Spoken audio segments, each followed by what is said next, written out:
Speed news చూద్దాం. నంద్యాలలో free chicken మేళాతో రగడ మొదలైంది. చికెన్ మేళా ప్రకటనలో తమ సామాజిక వర్గాన్ని కించపరిచారని ఓ వర్గం ప్రజలు ఆగ్రహం వ్యక్తం చేస్తున్నారు. సోషల్ మీడియాలో మీమ్స్తో తమ మనోభావాలను దెబ్బతీశారని ఆందోళన చేపట్టి పోలీసులకు కంప్లైంట్ చేశారు.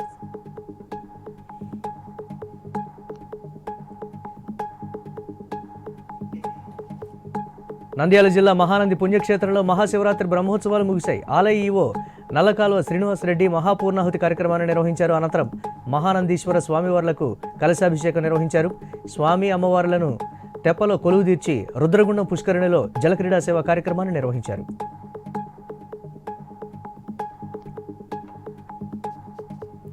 ములుగు జిల్లా ఏటూరు నాగారం మండల కేంద్రంలోని ఫారెస్ట్ చెక్పోస్ట్ వద్ద పోలీసులు తనిఖీలు చేపట్టారు. చర్ల నుంచి హైదరాబాద్కు అక్రమంగా తరలిస్తున్న 65 గోవులను స్వాధీనం చేసుకున్నారు. తరలిస్తున్న ముఠాను పోలీసులు అరెస్టు చేశారు.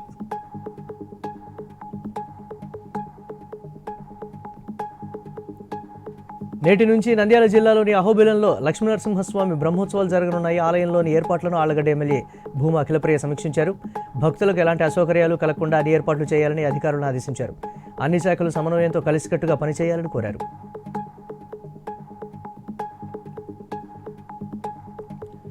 ఎన్టీఆర్ జిల్లా నిడమనూరులో విషాదం నెలకొంది. ఓ వివాహిత అనుమానాస్పద స్థితిలో మృతి చెందింది. బెంజ్ సర్కిల్ దగ్గర వంట కోసం వెళ్లిన భర్త ఉదయం వచ్చేసరికి భార్య మృతి చెందింది.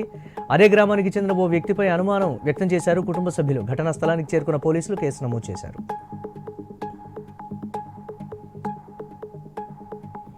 సీనియర్ కాంగ్రెస్ నాయకుడు గాదె సత్యం అంత్యక్రియల్లో మంత్రి తుమ్మల నాగేశ్వరరావు పాడెమోశారు. తనకు అత్యంత దగ్గరైన సీనియర్ నేత గాదె సత్యం అని తుమ్మల గుర్తు చేసుకున్నారు. ఆయన ఆకస్మికంగా మరణంపై విచారం వ్యక్తం చేశారు. నివాళులర్పించారు మంత్రి తుమ్మల.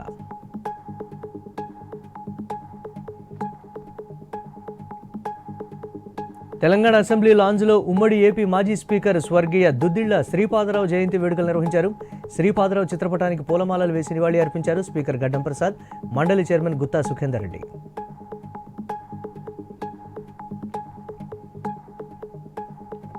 అత్యాధునిక వైద్య సదుపాయాలతో హైదరాబాద్ లక్డికాపూల్లో Srikara multi speciality hospital and medical కేర్ను ఖైరతాబాద్ ఎమ్మెల్యే దానం నాగేందర్ ప్రారంభించారు. ఆసుపత్రి చైర్మన్ డాక్టర్ అఖిల్తో పాటు జ్యోతి ప్రజ్వలన చేశారు.